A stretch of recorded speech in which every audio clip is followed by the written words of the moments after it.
type of flash that I write is called magical realism, or sometimes fantasism. And that's where we take a off-kilter kind of vibe for an everyday normal situation. So, very weird. Somebody told me that a piece of flash has to be written in a very short space of time, and I immediately took that as a challenge. So this next piece of flash is written over the course of 6 years. It's called Tales Entwined. What he wants to say is, can you not take care of yourself? The thought seeps from him like pheromones, and I lie back in the bath and squeeze my eyes against the burning in my legs. He has poured in table salt, swirled it in sharp sweeps that slapped the water over the edge, but the crystals have not dissolved, and the ribbons of my calves merge and break over and over. I try to be still. In the next room, Lo begins to stir, and he slumps between the toilet and the sink, takes the baby Munster in his hand and watches it, unmoving. She is fully awake, hiccuping newborn cries when he heaves himself to his feet. I have not moved. I take my hands from my thighs, and the pads of my fingers gleam iridescent. You're in charge while I'm away, Lo. He kisses our toddler, and she clings to my leg. I pretend I have not heard and tip my cheek towards him for a bone-dry kiss. My skin itches. I will need salt water soon, and there is a secret jar of change under the sink for the sitter. It is secret because the ocean is now an indulgence. Lo is screaming in the back seat. She wraps a length of hair twice around her wrist and wrenches hard, a tantrum-style copied directly from a new friend at school. By the time we reach the beach, my own lips are trembling and the air is thick with salt. She quietens when I lift her, tilts her chin upward.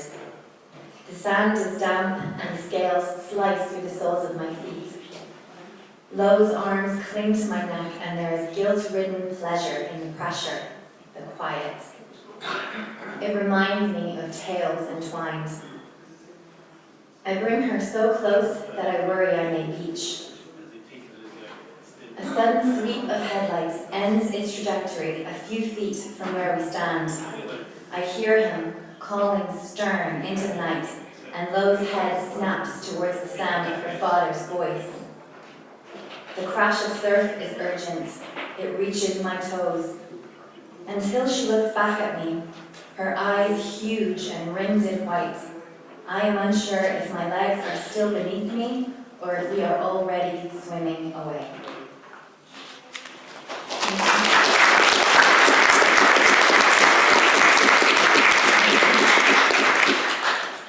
This sentence is called Music for Longing.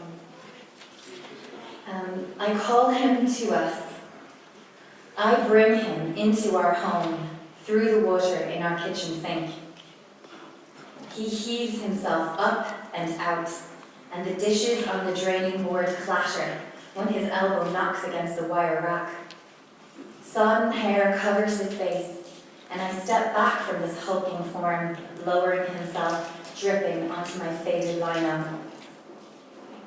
When he begins to shiver, I shake out the blanket and throw it high over his shoulders, tug it snug together at his collarbone. He brings his wet hand through to press my wrist, so I am drawn closer, and I forget why I have done this. Like childbirth, I cannot remember the pain. He moves away first, sits at our spindly table as I swab the water from around the sink, mop the floor with a tea towel and a sweeping brush.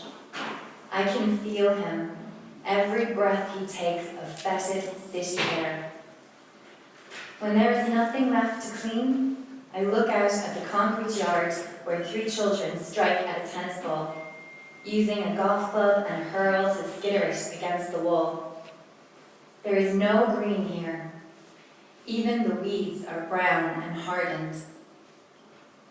He comes to stand behind me and grips the chipboard counter on either side. He smells the same, deep wood, earth, and river water.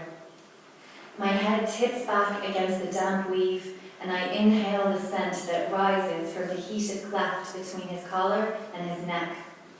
His hand moves to my hip, fingers pressing hard around the bone. He makes a noise, stifles it with a sharp exhale, and his breath is hot against my cheek. My words are an ache that spread through my abdomen, rise up out of me, and wakes our daughter. How I have longed for you. The door opens. I whirl under his instantly raised arms and run to her. She seems smaller than she was when I gave her the tea to make her sleep, younger. But she's old enough to bleed, and all the hurt and confusion that comes with that, and more for her. I knew it when the static shocks first began, off shopping trolleys and tin cans and metal toys. The tips of her fingers became calloused. I knew it, and I did what any mother would. I bought her new shoes. I told her to moisturize her dry skin. I made her drink cod liver oil until she was green. I would keep her any way I could. Then she began to set things on fire. Paper napkins, her drawings, the bright orange hair of her dolly. Her brother began to fear her, dodging her touch. I watched her withdraw from us, curling into herself like the leaves of the book she can no longer read for the burning of the pages. I touch her and spark. The cuff of my best white blouse smolders. He is beside me, the bulk of him blocking the light from the kitchen window until he drops to his knees in front of her. She has his chin, the dimple there deep and strong. Her upturned face tells me that she sees herself reflected in a stranger and that she is afraid, but I can do nothing. I turn from her and scrub my sleeve under tepid water. He has taken her hand. I know because there is a shift in the air around me. Our kitchen seems suddenly fresh, and even the traffic noise is lessened when they touch.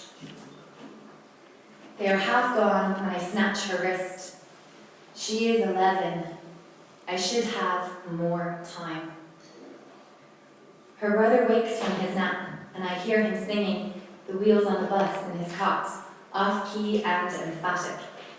He has years here, and so I let her go. In the hallway, I lock her bedroom door and put the key in my pocket. I will strip the room when I put him down tonight, change the paint from pink to blue. I take her photo from the wall, hide it in the hot grass. The baby calls for his sister and sings, round and round, round and round. I grip the door handle, breathe. He smiles when he sees me, raises his arms and shouts to be lifted from his cot. He will run through the rooms looking for her, shouting the name I gave her in a place where concrete does not exist. When he asks about her, I will smile and tilt my head, confused. I will respond, who? We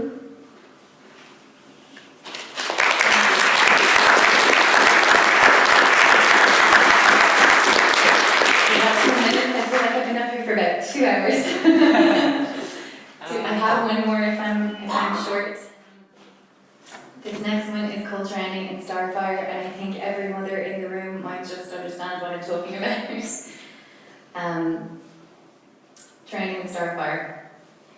You can feel it building, so you take the fringes of it, just the corners, and fold them up inside yourself, because if you try to push at the whole thing, the whole starburst of it, all at once, it feels so much like sinking that your chin tips back and your hands clench, and that's the dangerous part. Clenched hands are never good. They feel good. So good you could dive right into their tense rapids and swim until it pours from your stiffened jaw, from your thinned lips, from your pointed finger. But you cannot do that. You must not. You must coax the dark matter slowly back from the broken parts, curl it bit by bit, back into your centre until your edges come together and your breath won't drown you. When you are done, when the nebula is condensed beneath the palms that you have pressed to your temples, it looks peaceful. It seems unmarred and stable, but the cracks are there. The mortar has not set, and it would take such a small mutiny to blow your hard one down, to submerge your whole world in its wake. So you whisper, please, and hope the stars will listen.